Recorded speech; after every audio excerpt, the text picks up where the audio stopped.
നമസ്കാരം. മലയാളി വാർത്തയിലേക്ക് സ്വാഗതം. നടിയുടെ ലൈംഗിക ആരോപണ കേസിൽ പ്രതിയായ MLA മുകേഷിനെ തൽക്കാലം പാർട്ടി പരിപാടികളിൽ നിന്ന് വിലക്കിയിരിക്കുകയാണ് CPM. പീഡനക്കേസിൽ കുറ്റപത്രം സമർപ്പിച്ചതോടെയാണ് മുകേഷിനെ പാർട്ടി വീണ്ടും വിലക്കിയിരിക്കുന്നത്. CPM സംഘടിപ്പിക്കുന്ന പരിപാടികളിലേക്ക് മുകേഷിന് ക്ഷണമുണ്ടാവില്ല. കൊല്ലം ജില്ലാ നേതൃത്വമാണ് അപ്രഖ്യാപിത വിലക്ക് ഏർപ്പെടുത്തിയത്. ജില്ലാ പരിപാടികളിൽ മുകേഷിനെ പങ്കെടുപ്പിക്കേണ്ടതില്ലെന്ന തീരുമാനത്തിലാണ് ജില്ലാ നേതൃത്വം. മുകേഷിനെതിരെ പീഡന പരാതി വന്നതിന് പിന്നാലെ തന്നെ വലിയ തോതിലുള്ള പ്രതിഷേധങ്ങൾ ഉയർന്നിരുന്നു. കഴിഞ്ഞ ദിവസം MLA ഓഫീസിലേക്ക് മാർച്ച് നടത്തിയിരുന്നു. തുടർന്നാണ് മുകേഷിനെ പാർട്ടി പരിപാടികളിൽ നിന്ന് മാറ്റി നിർത്താൻ നേതൃത്വം തീരുമാനിച്ചത്. സംസ്ഥാന സമ്മേളനത്തിലെ ഒരു ലോഗോ പ്രകാശനത്തിലാണ് മുകേഷ് അവസാനമായി പങ്കെടുത്തത്. കഴിഞ്ഞ ദിവസം സെമിനാർ ഉൾപ്പെടെയുള്ള പരിപാടികൾ നടന്നെങ്കിലും മുകേഷ് പങ്കെടുത്തിരുന്നില്ല. ആലുവ സ്വദേശിയായ നടിയുടെ പീഡന പരാതിയിൽ മുകേഷിനെ എറണാകുളം ജുഡീഷ്യൽ മജിസ്ട്രേറ്റ് കോടതിയിലാണ് പ്രത്യേക അന്വേഷണ സംഘം കുറ്റപത്രം സമർപ്പിച്ചത്.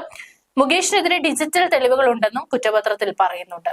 സാഹചര്യ തെളിവുകളും സാക്ഷിമൊഴികളും ലഭിച്ചിട്ടുണ്ടെന്നും SIT വ്യക്തമാക്കിയിട്ടുണ്ട്. ലൈംഗിക പീഡന കേസിൽ കുറ്റപത്രം സമർപ്പിക്കപ്പെട്ട മുകേഷ് MLAയെ പൂർണ്ണമായും പിന്തുണയ്ക്കാതെയാണ് CPMലെ വനിതാ നേതാക്കൾ തങ്ങളുടെ നിലപാട് വ്യക്തമാക്കിയിരിക്കുന്നത്.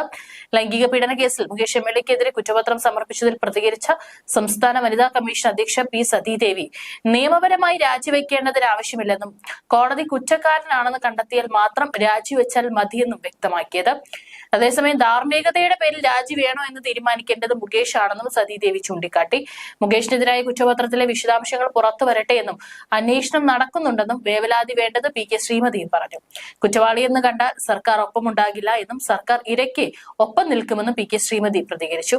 സിനിമയിൽ അവസരം വാഗ്ദാനം ചെയ്തും താരസംഘടനയായ അമ്മയിൽ അംഗത്വം നൽകാമെന്ന് മോഹിപ്പിച്ചും കൊച്ചി മരടിലെ വില്ലയിൽ വെച്ച് ലൈംഗികമായി പീഡിപ്പിച്ചെന്നാണ് മുകേഷ് MLAക്കെതിരായ കുറ്റപത്രത്തിലെ ആരോപണം. 2010 കേസിനാസ്പദമായ സംഭവം നടന്നത്. എന്നാൽ 14 വർഷങ്ങൾക്ക് ശേഷമാണ് നടി മുകേഷിനെതിരെ പരാതി നൽകിയത്. നടിയുടെ രഹസ്യമൊഴിയിലെ വിശദാംശങ്ങൾ സാധൂകരിക്കുന്ന ഡിജിറ്റൽ തെളിവുകൾ അടക്കമുള്ളവ പോലീസ് കുറ്റപത്രത്തോടൊപ്പം ഹാജരാക്കിയിട്ടുണ്ട്. നടിയുമായി നടത്തിയ വാട്സ്ആപ്പ് ചാറ്റുകൾ, ഇമെയിൽ സന്ദേശങ്ങൾ എന്നിവയെല്ലാം ആരോപണം ശരിവെക്കുന്നതാണെന്നും കുറ്റപത്രത്തിൽ SIT ആവർത്തിക്കുന്നുണ്ട്. പരാതിക്കാരിയുമായി മുകേഷ് ഒരുമിച്ച് യാത്ര ചെയ്തതും സാഹചര്യ തെളിവുകളുടെ ഭാഗമായി അവതരിപ്പിച്ചിട്ടുണ്ട്.